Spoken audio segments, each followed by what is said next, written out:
Selamat datang di Ratri Lagi KKN dan PK di lingkungan series. Di lingkungan series yang pertama ini kita akan membahas tentang pemanfaatan limbah air rumah tangga.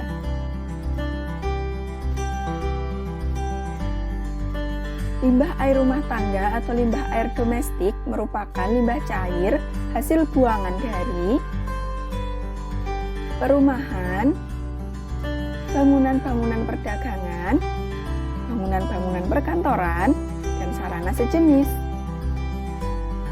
Contohnya adalah air deterjen sisa cucian, air sabun, dan air tinja.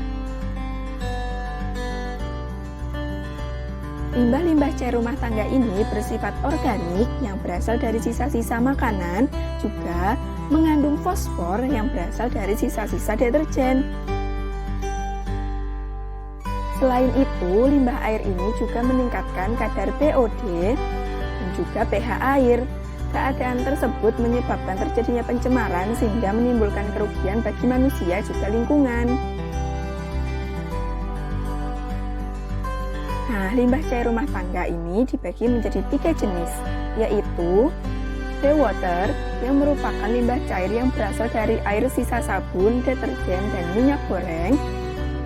Blackwater yang merupakan limbah cair yang berasal dari kotoran manusia, dan clean water yang merupakan limbah cair yang berasal dari tetesan air AC dan kulkas.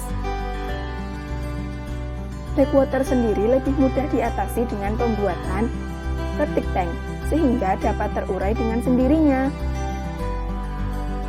Sedangkan grey water biasanya tidak ditampung terlebih dahulu dan langsung dibuang ke saluran air yang bermuara di sungai. Hal tersebut mengakibatkan sungai menjadi coklat dan berbau busuk. Selain menyebabkan rupa sungai menjadi buruk, grey water yang tidak diolah juga bisa menyebabkan berbagai macam penyakit seperti kolera dan disentri. Oleh sebab itu, kita harus melakukan sesuatu yang mampu mengurangi buangan limbah cair ke lingkungan. Dan berikut ini adalah beberapa hal yang bisa kita lakukan. Yang pertama adalah gunakan pembersih rumah tangga yang ramah lingkungan. Pilih deterjen yang ramah lingkungan. Biasanya, deterjen ini mengandung sedikit busa dan bekasnya dapat digunakan kembali untuk menyiram tanaman. Bersihkan kloset dengan bahan alami seperti cuka, soda kue, atau lemon. Membersihkan kloset dengan bahan kimia akan menghambat pertumbuhan bakteri pengurai di septic tank, sehingga tempat penampungan tersebut mudah penuh. Sering membersihkan kamar mandi.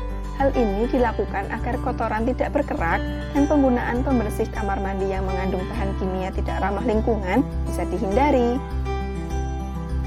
Yang kedua, terapkan perilaku hemat air, sehingga akan otomatis mengurangi limbah cair yang dibuang ke lingkungan. Lebih baik mandi menggunakan shower atau gayung daripada berendam di bathtub, karena selain boros juga menyebabkan lebih banyak limbah. Lebih baik mencuci piring dengan baskom daripada di bawah keran, sehingga buangan air limbah dapat dikurangi. Mencuci pakaian dalam jumlah yang cukup, minimal 15 helai, agar tidak boros deterjen dan menyebabkan limbah cair makin banyak. Air bekas cucian yang masih mengandung sisa sabun dapat digunakan untuk mencuci sandal atau sepatu dan bisa digunakan untuk membersihkan dapur. Yang ketiga, menanami selokan dengan tanaman air, seperti lidi air dan melati air. Tanaman tersebut berguna untuk menyerap zat-zat yang mencemari selokan atau saluran air. Nah, itulah info yang bisa saya sampaikan di video kali ini. Semoga bermanfaat dan sampai jumpa di video berikutnya.